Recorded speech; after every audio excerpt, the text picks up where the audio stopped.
ভারতের জন্য কি খুলল নতুন দরজা? জাপান কেন প্রচুর পরিমাণে অর্থ দিচ্ছে ভারতকে? কেন হঠাৎ করেই বিশ্বের অন্যতম উন্নত অর্থনীতি জাপান ভারতের উপর বিলিয়ন বিলিয়ন ডলার বিনিয়োগ করছে? শুধুই কি ব্যবসায়িক লাভের হিসাব, নাকি এর পিছনে রয়েছে আরও বড় কোনো ভূরাজনৈতিক কৌশল? কেন জাপানের বড় বড় কোম্পানি, ব্যাংক এবং শিল্প গোষ্ঠীগুলো এখন ভারতের দিকে তাকিয়ে আছে ভবিষ্যতের সবচেয়ে গুরুত্বপূর্ণ গন্তব্য হিসেবে? আর যদি এই প্রবণতা আগামী কয়েক বছর ধরে চলতে থাকে, তাহলে ভারতের অর্থনীতি, কর্মসংস্থান এবং বৈশ্বিক অবস্থান কতটা বদলে যেতে পারে? আজকের ভিডিওতে আমরা জানব এমন এক গল্প যা শুধু অর্থনীতির নয়, বরং এশিয়ার ভবিষ্যৎ শক্তির ভারসাম্য নির্ধারণ করতে পারে। আসুন আজকে এই তথ্যই আপনাদের সাথে ভাগ করে নেব এই ভিডিওটির মাধ্যমে। নমস্কার বন্ধুরা, ইন্সপায়ারিং টকস উইথ সুমিত চ্যানেলে আপনাদের সকলকে স্বাগত জানাই। রেফারেন্সের জন্য ঘটনার একটি প্রতিবেদন আপনাদের সামনে দেওয়া হলো। গত কয়েক বছরে আন্তর্জাতিক রাজনীতির মানচিত্রে একটি নীরব কিন্তু অত্যন্ত গুরুত্বপূর্ণ পরিবর্তন ঘটছে। বিশ্বের অন্যতম প্রযুক্তি এবং শিল্পশক্তি জাপান ধীরে ধীরে তার অর্থনৈতিক এবং কৌশলগত মনোযোগ ভারতের দিকে সরিয়ে আনছে। হাই স্পিড রেল প্রকল্প, শিল্প করিডর, স্মার্ট সিটি, উৎপাদন কেন্দ্র, সাপ্লাই চেইন এবং অবকাঠামোগত উন্নয়ন, প্রায় প্রতিটি ক্ষেত্রেই জাপানি বিনিয়োগের উপস্থিতি এখন স্পষ্ট। প্রশ্ন হলো, কি দেখছে জাপান ভারতের মধ্যে, যা তাকে এত বড় অঙ্কের অর্থ বিনিয়োগ করতে উদ্বুদ্ধ করছে? ভিডিও শেষ পর্যন্ত থাকুন, কারণ এই গল্পের শেষ অংশে রয়েছে এমন কিছু তথ্য যা ভারতের আগামী দশকের অর্থনৈতিক ভবিষ্যৎকে নতুনভাবে ব্যাখ্যা করতে পারে। তবে তথ্যগুলো সম্বন্ধে জানবার আগে আপনারা যারা এই চ্যানেলে নতুন, তারা অবশ্যই চ্যানেলটি সাবস্ক্রাইব করুন এবং বেল বাটনে প্রেস করুন এরকম আরও অনেক নতুন ভিডিও নোটিফিকেশন পেতে। ভিডিও দেখে ভালো লাগলে অবশ্যই লাইক করবেন এবং সবাইকে শেয়ার করবেন, যাতে তারাও ভিডিও দেখে উপকৃত হয়। কমেন্টে জয় হিন্দ ও জয় ভারত লিখতে ভুলবেন না। এবার চলুন বিষয়টি বিস্তারিতভাবে জেনে নেওয়া যাক। অনেকেই মনে করেন জাপানের এই বিনিয়োগ শুধুমাত্র ব্যবসার জন্য, কিন্তু বাস্তবে ছবিটা অনেকটা বড়। এটি অর্থনীতি, প্রযুক্তি, কূটনীতি, ভূরাজনীতি এবং ভবিষ্যতের বৈশ্বিক শক্তির ভারসাম্যের সঙ্গে জড়িত। বিশ্বের বড় বড় শক্তিগুলো এখন বুঝতে শুরু করেছে যে আগামী কয়েক দশকের অর্থনৈতিক প্রবৃদ্ধির অন্যতম প্রধান কেন্দ্র হতে যাচ্ছে ভারত।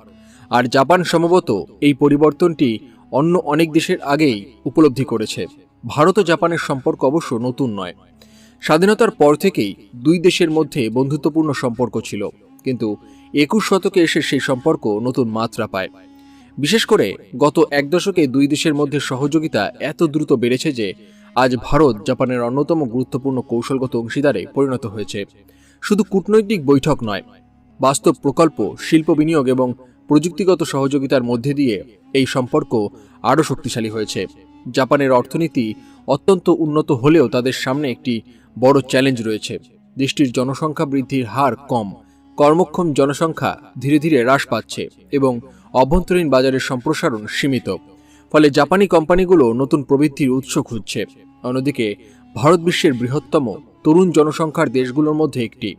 এখানে বিশাল ভোক্তা বাজার রয়েছে, দ্রুত বাড়ছে মধ্যবিত্ত শ্রেণী এবং অবকাঠামোগত উন্নয়নের গতি আগের যে কোনো সময়ের তুলনায় অনেক বেশি। ফলে জাপানি কোম্পানিগুলোর কাছে ভারত শুধু একটি বাজার নয়, বরং ভবিষ্যতের প্রবৃদ্ধির কেন্দ্র। যখন কোনো আন্তর্জাতিক বিনিয়োগকারী একটি দেশে অর্থ বিনিয়োগ করে, তখন তারা শুধু বর্তমান পরিস্থিতি দেখে না, তারা ভবিষ্যতের সম্ভাবনাও মূল্যায়ন করে। জাপানের ক্ষেত্রেও ঠিক সেটাই হয়েছে। তারা দেখছে যে আগামী 10 থেকে 20 বছরে ভারতের অর্থনীতি বিশ্বের অন্যতম বৃহৎ অর্থনীতিতে পরিণত হতে পারে। এই কারণেই তারা এখন থেকেই নিজেদের অবস্থান শক্ত করতে চাইছে। এই প্রেক্ষাপটে ভারতের বিভিন্ন মেগা প্রকল্পে জাপানের অংশগ্রহণ অত্যন্ত গুরুত্বপূর্ণ। Mumbai Ahmedabad high speed rail প্রকল্প তার অন্যতম উদাহরণ। এই প্রকল্পের মাধ্যমে জাপানের বিখ্যাত বুলেট ট্রেন প্রযুক্তি ভারতে আসছে। এটি শুধু একটি রেল লাইন নির্মাণ নয়, বরং প্রযুক্তি স্থানান্তর, দক্ষতা উন্নয়ন এবং আধুনিক অবকাঠামো গড়ে তোলার একটি দীর্ঘমেয়াদী উদ্যোগ। ডেডিকেটেড ফ্রেইট করিডর এবং বিভিন্ন শিল্পায়ন গড়ে তোলার ক্ষেত্রেও জাপান গুরুত্বপূর্ণ ভূমিকা পালন করছে।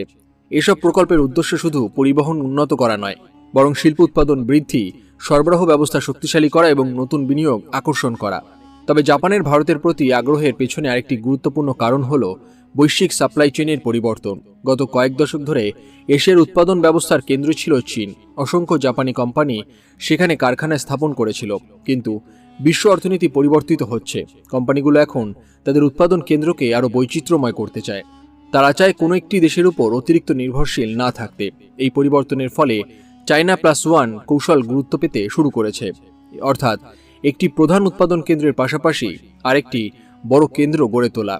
এই নতুন কৌশলে ভারত একটি অত্যন্ত গুরুত্বপূর্ণ অবস্থান অর্জন করেছে, কারণ ভারতের রয়েছে বৃহৎ শ্রমশক্তি, ক্রমবর্ধমান শিল্প অবকাঠামো, প্রযুক্তিগত দক্ষতা এবং বিশাল অভ্যন্তরীণ বাজার।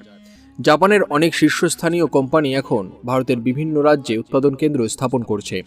অটোমোবাইল, ইলেকট্রনিক্স, ব্যাটারি প্রযুক্তি, নবায়নযোগ্য শিল্প, যন্ত্রপাতি এবং উন্নত উৎপাদন প্রযুক্তির মতো খাতে বিনিয়োগ দ্রুত বৃদ্ধি পাচ্ছে।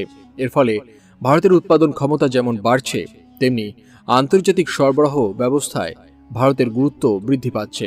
আরেকটি গুরুত্বপূর্ণ বিষয় হলো ভারতের ডিজিটাল বিপ্লব। কয়েক বছর আগেও অনেকেই কল্পনা করতে পারেনি যে ভারত বিশ্বের অন্যতম বৃহৎ ডিজিটাল অর্থনীতিতে পরিণত হবে। আজ digital payment, fintech, e commerce, startup এবং প্রযুক্তি উদ্ভাবনের ক্ষেত্রে ভারত বিশ্বমঞ্চে একটি শক্তিশালী অবস্থান তৈরি করেছে। জাপানি বিনিয়োগকারীরা এই পরিবর্তনকে অত্যন্ত ইতিবাচকভাবে দেখছেন। শুধু শিল্প প্রতিষ্ঠান নয়, জাপানের বড় বড় ব্যাংক এবং আর্থিক প্রতিষ্ঠানও ভারতের প্রতি তাদের আগ্রহ বাড়িয়েছে, কারণ তারা মনে করে যে আগামী কয়েক দশকে ভারতের অর্থনৈতিক সম্প্রসারণের সঙ্গে সঙ্গে ঋণ, বিনিয়োগ, অবকাঠামো, অর্থায়ন এবং প্রযুক্তিগত সহযোগিতার ক্ষেত্রেও বিশাল সুযোগ তৈরি হবে। যখন কোনো দেশের প্রতি শিল্প ও আর্থিক উভয় ক্ষেত্রেই আস্থা তৈরি হয়, তখন সেটি দীর্ঘমেয়াদী অর্থনৈতিক সম্ভাবনার একটি শক্তিশালী ইঙ্গিত হয়ে ওঠে। এখন আসা যাক সেই প্রশ্নে, যা আন্তর্জাতিক বিশ্লেষকদের কাছে সবচেয়ে গুরুত্বপূর্ণ: জাপান কি ভারতকে ভবিষ্যতের উৎপাদন কেন্দ্র হিসেবে দেখছে? অনেক বিশেষজ্ঞের মতে উত্তর হলো হ্যাঁ, তবে এটি কোনো একদিনের পরিবর্তন নয়। এটি একটি ধীর কিন্তু ধারাবাহিক প্রক্রিয়া। জাপানি কোম্পানিগুলি ধাপে ধাপে তাদের বিনিয়োগ বাড়াচ্ছে, নতুন প্রকল্প শুরু করছে এবং দীর্ঘমেয়াদী অংশীদারিত্ব গড়ে তুলছে। এই কারণে জাপানের ঘোষিত বহু বিলিয়ন ডলারের বিনিয়োগ পরিকল্পনা শুধু অর্থনৈতিক খবর নয়, এটি একটি বার্তা।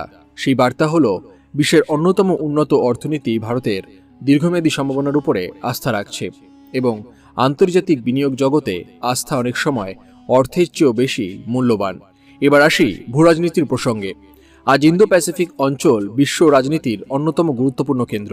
বিশ্বের একটি বড় অংশের সামুদ্রিক বাণিজ্য এই অঞ্চলের মধ্যে দিয়ে পরিচালিত হয়।